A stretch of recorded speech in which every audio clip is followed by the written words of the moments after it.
Untuk kita semua, saya Mikael Rizky Jonathan Purba, NPM 2110034, TIP 2102, akan mempresentasikan tentang tugas mikroprosesor.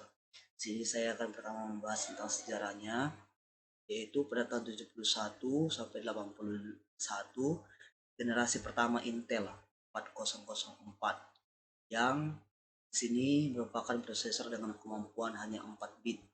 Lalu yang kedua di sini ada pada tahun 82 sampai 89, generasi kedua. Pada masa Intel ini kembali mengembangkan prosesor 16 bit. Tentunya kemampuannya jauh lebih berbeda dengan generasi sebelumnya. Pada tahun 92 sampai 99, generasi ketiga, ini perkembangan prosesor sudah bisa dibilang sebagai awal perkembangan dan sebagai awal munculnya prosesor Intel dengan model Pentium. Pada era 2000 hingga 2008 ini membuat perkembangan prosesor semakin canggih. Pada tahun 2009 hingga sekarang, di masa ini perkembangan prosesor semakin canggih, bisa dibilang masa ini generasi emas di dunia komputer.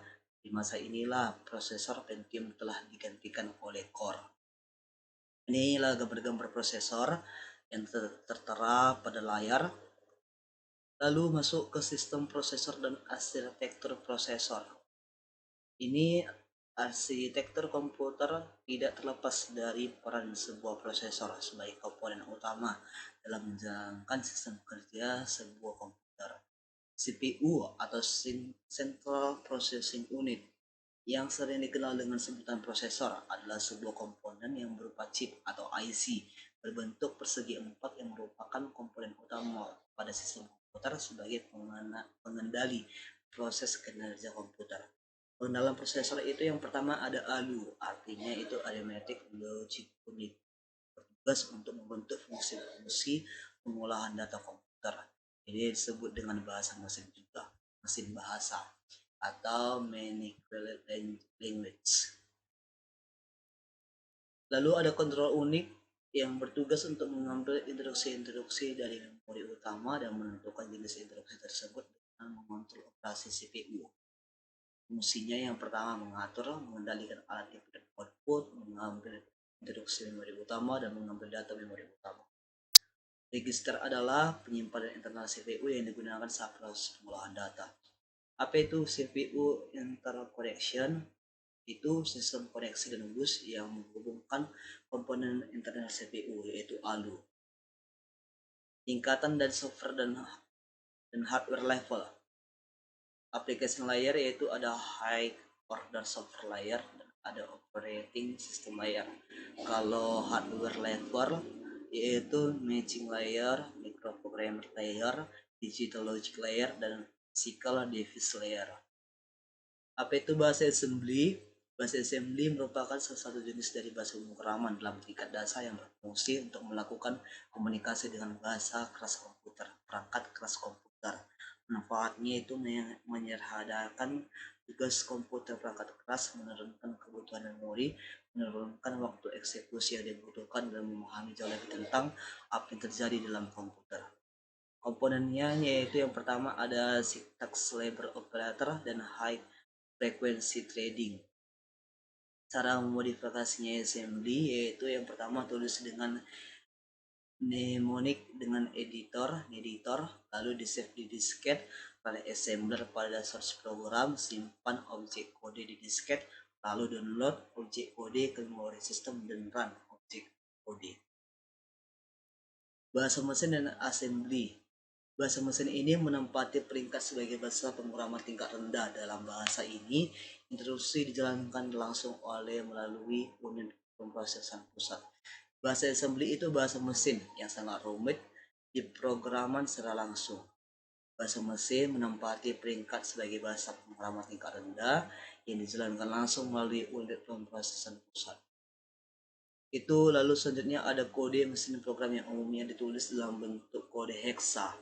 Itu contohnya ada 0103E200102DD, alamatnya kode mesin. Lalu ada upcode, contohnya itu LD load, ADD dijumlahkan, sub itu dikurangkan. Ada mnemonik yang menyatakan suatu peringkat tunggal, termasuk format data atau sesuatu yang dioperasikan oleh data tersebut. Ini kode mesinnya. Ilustrasi proses assembly dan kode mesin.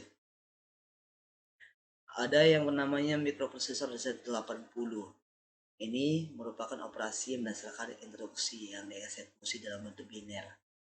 Ini kedua bentuk instruksi yang dipahami oleh mikroprosesor Z80 disebut bahasa mesin.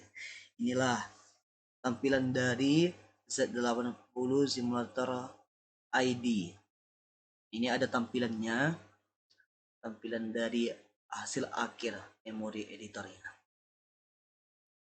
Ada penjadwalan proses yang artinya memiliki kemampuan kumpulan makna, kebijaksanaan, dan mekanisme di sebuah sistem operasi yang berkaitan dengan komputer proses kerja dalam memutuskan proses mana yang akan dijalankan dahulu, yang kapan berjalan atau berapa lama proses itu berjalan.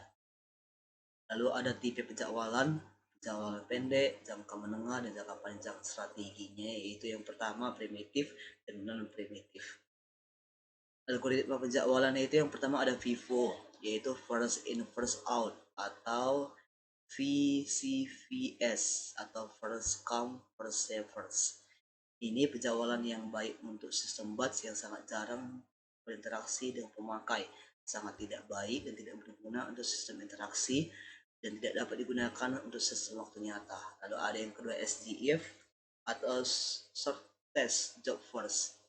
Waktu jalan proses sampai selesai diketahui sebelumnya. Masalah munculnya adalah tidak mengetahui ukuran job saat job masuk. Lalu ada HRN, High Ratio Next, penjadwalan prioritas dinamis. Lalu ada MFQ atau Multiple Feedback Basis, yaitu penjadwalan memprioritasi dinamis. Ini penjadwalan ini untuk mencegah atau mengurangi banyaknya sweeping dengan proses yang sangat banyak menggunakan proses karena tugasnya untuk yang sangat lama. Lalu ada sini ada perhitungan dari Vivo, ada perhitungan dari SJF, dan ada perhitungan dari priority scale. Mungkin itu saja yang bisa saya sampaikan. Saya ucapkan terima kasih.